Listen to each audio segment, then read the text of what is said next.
Dear student, आज के session में हम कक्षा 10 गणित के प्रश्नावली 5.1 के प्रश्न नंबर 3 को हल करने वाले हैं।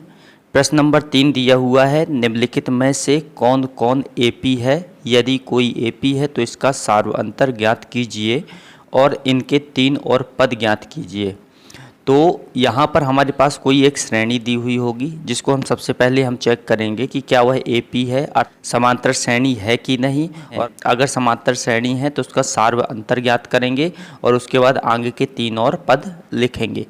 जैसे पहला प्रश्न हमारे पास दिया हुआ है 2, 4, 8 और 16। हमें इसे चेक करना है कि यह एपी है कि नहीं।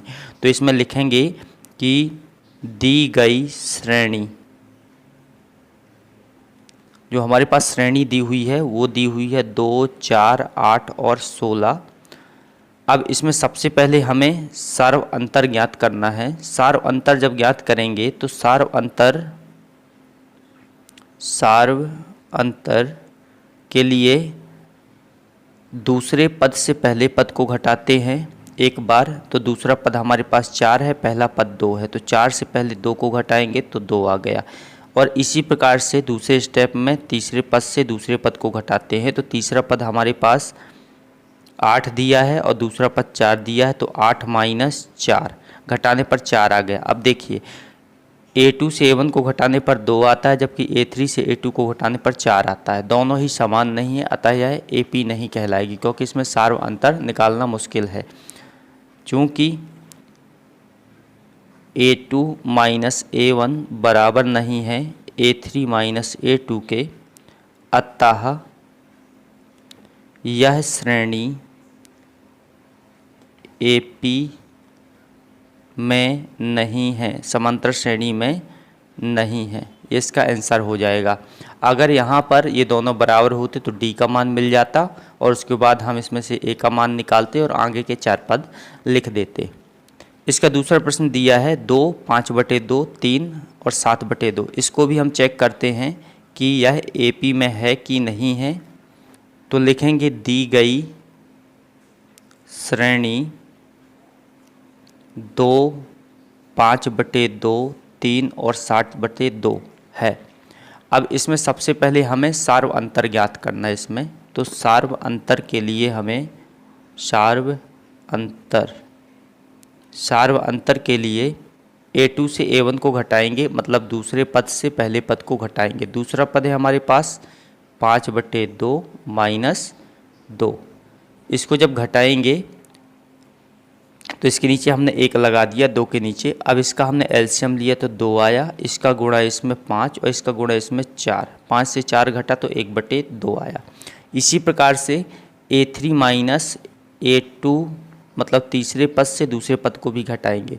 इसमें हमने पहले दूसरे पद से पहले पद को घटाया, फिर तीसरे पद से दूसरे पद को घटाएंगे। अगर दोनों बराबर आ जाते हैं तो यह एपी कहलाएगा।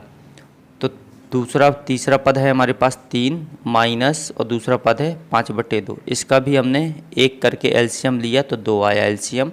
2 का गुणा इसमें 6 आया, 1 का गुणा इसमें 5 आया। घटाने पर 1/2 हो गया। दोनों ही स्थिति में ये बराबर आ रहा है। चूँकि A2 माइनस A1 बराबर है A3 माइनस A2 के, अतः D बराबर 1/2 हो जाएगा। अब यहाँ पर प्रथम पद भी लिख सकते हैं और प्रथम पद सार्वअंतर, ये सार्वअंतर है 1/2, प्रथम पद A बराबर 2 हो जाएगा। अब यहाँ लिख लेना है अतः चूँकि दी गई श्रेणी AP में है, तब आगे के 3 पद। तो यहाँ आप देख सकते हैं कि इसमें कितने पद दिए हुए, पहला, दूसरा, तीसरा और चौथा पद दिया हुआ है। हमें आगे के 3 पद निकालने, यानी कि 5वां पद निकालना है, 6वां पद निकालना है और 7वां पद निकालना है। तो 5वें पद को हम लिखते हैं A+4D, 6वें पद को A+5D। यहाँ पर एक स्टेप कम करके लिखते हैं और 7वें पद को A+6D। इसमें हमारे पास A और D के मान दिए हुए हैं, इसको हम पुट कर देंगे तो आगे के हमें पद मिल जाएंगे। तो A का मान है हमारे पास 2, और 4 और डी का मान है 1/2। इसको कट किए तो 2 दूनी 4 हो गया, 2 यहाँ बचा, 2 यहाँ, 2 2 4, 4 बना इसका।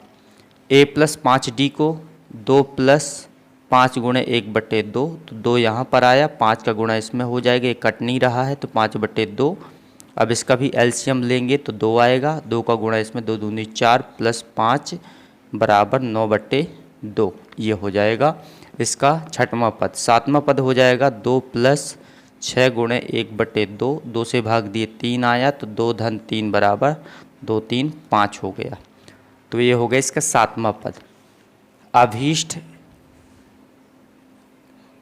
एपी जो हो जाएगी, इसके वैसे भी 4 पद दिए थे, 2 दिया था, 5/2 दिया था, 3 दिया था, 7/2। आगे के 3 पद लिखना था, तो आगे का 3 पद हो जाएगा 4, 9/2 और 5 होंगे।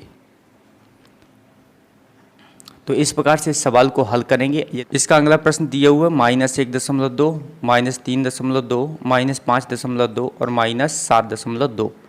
इसे भी हमें बताना है कि यह एपी में है कि नहीं। तो लिखेंगे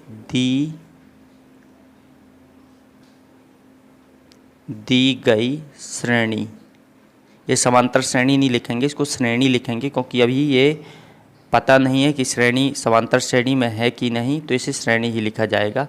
1.2, दूसरा है -3.2, तीसरी है -5.2 और चौथा है -7.2। सबसे पहले इसमें सार्व अंतर हमें ज्ञात करना है, तो लिखेंगे सार्व अंतर। चूँकि सार्व अंतर d बराबर दूसरे से पहले को घटाना है और तीसरे से दूसरे को घटाना है। दूसरे से पहले को घटाएंगे, दूसरा पद हमारे पास -3.2 है, माइनस लगाया और घटाना है -1.2 को। यहाँ ध्यान रखना है कि ये माइनस इसके साथ लगा हुआ है, तो इसको हम ब्रैकेट में लिखेंगे। तो जैसे ही इसको हम खोलेंगे तो 3.2 माइनस माइनस प्लस हो जाएगा, ये 1.2 घटाएंगे तो 2 से 2 घट गया, 0 आया, -3 + 1, 3 में से 1 घटेगा तो 2 आएगा, -2 डी आ गया यहाँ पर। इसी प्रकार से इसमें भी देखते हैं। नेक्स्ट वाला पद है हमारे पास 5.2, मतलब तीसरा पद, और दूसरा पद है -3.2। सेम उसी प्रकार से इसमें भी माइनस लगा हुआ है, तो -5.2 धन का 3.2 हो जाएगा, कोई ऋण ऋण धन होता है। 2 से 2 घट गया, 0 आया, 5 में से 3 घटा, 2 आया। दोनों स्थिति में -2 आ रहा है। लिखेंगे चूँकि d बराबर जो है a2 - a1 और a3 - a2 दोनों बराबर हैं, जिसका मान 2 है। अतः यह श्रेणी AP में है। अगर दोनों स्थिति में अगर बराबर आ जाता है तो यह AP में होती है श्रेणी।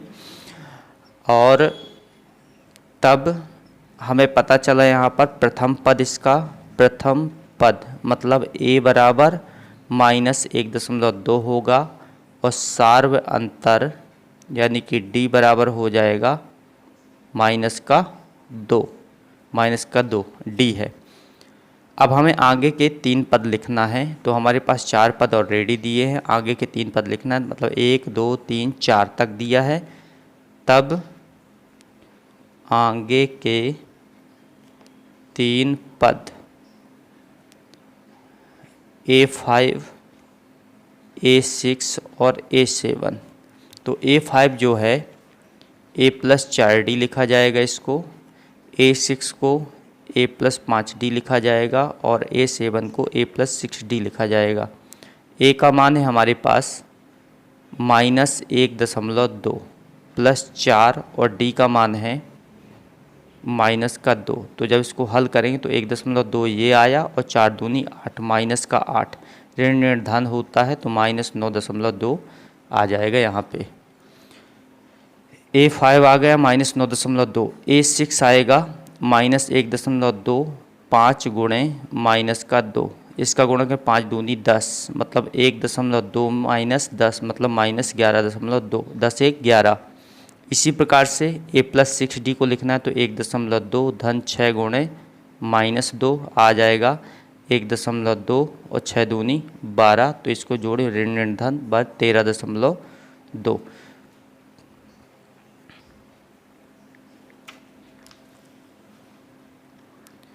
अतः अभीष्ट AP, जो पूरी AP बनेगी, तो -1.2 पहला पद है, -3.2 दूसरा पद है, अगला 5.2 है और नेक्स्ट -7.2, अगला -9.2 और -11.2 और -13.2, यह इसकी AP हो जाएगी।